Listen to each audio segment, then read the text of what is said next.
আমার ছেলে পরিচয় দেয় না, আমি পরিচয় দিই না, ছেলেই পরিচয় দেয় না, বিয়ের সাথে করিয়া মনে করেন অন্য থাকে। ছেলে আপনাকে দেখে না? আপনার স্ত্রী কি বাড়িতে থাকে না আপনার সঙ্গে থাকে? কে? আপনার ওয়াইফ দেশে থাকে। দেশের বাড়িতে থাকে? হ্যাঁ।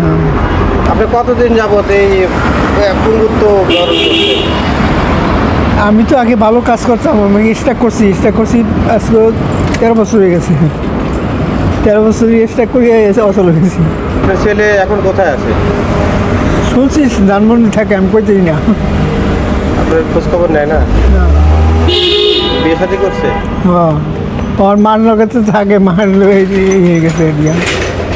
গ্রামের বাড়ি কই? মাদারপুর। গ্রাম গ্রাম গ্রাম তীরবাগনি।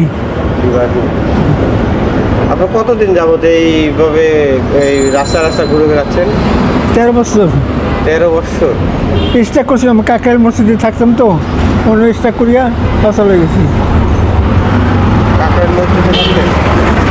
কাকের মসজিদে 25 বছর ছিলাম, ফ্রি কাম করতাম।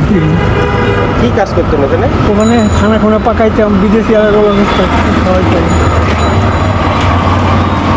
তারপরে স্টপ করার পরে আপনার এই অবস্থা। হ্যাঁ, এই যে আইডি কার্ড দেখতেছি, এটা কিসের? এমনি চাবি রেখে ওই চাবি রাখার জন্য ফিতেটা গলায় রাখেন। আপনি থাকেন বা ঘুমান কোথায়? টিপটপ মসজিদের সামনে হয়ে যায়, অনেক জায়গা আছে, এনে থাকে। সার্কিট হাউস জামে মসজিদের পাশেই তিনি থাকেন, রাত্রে তিনি সেখানেই ঘুমান। আপনার বাড়িতে যান না? যাই মাঝে মাঝে। আপনার এইভাবে সারাদিনে কত? এখন বর্তমানে পয়সা হয় না, ওই রোজ নারায়ণ মাসের পর কিছু পাওয়া গেছে।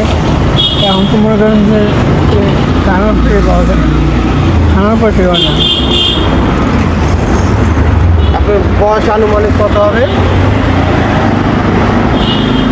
68 এই ভিডিওটা যদি আপনার ছেলে দেখে, আপনার ছেলের কাছে আপনার কি? ছেলে দেখে না, ছেলে বিয়ে করছে গেছে, আমি আর কি আর।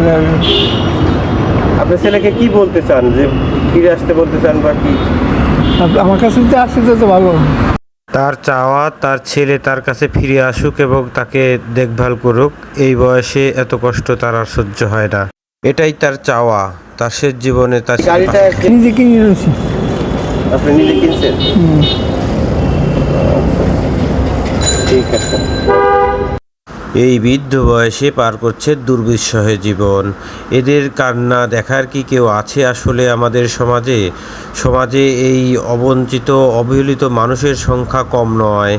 আমরা জানি এই মানুষগুলো আসলে খুবই কষ্টে দুঃখে তাদের জীবন অতিবাহিত করে, কিন্তু দেখার আসলে কেউ নেই।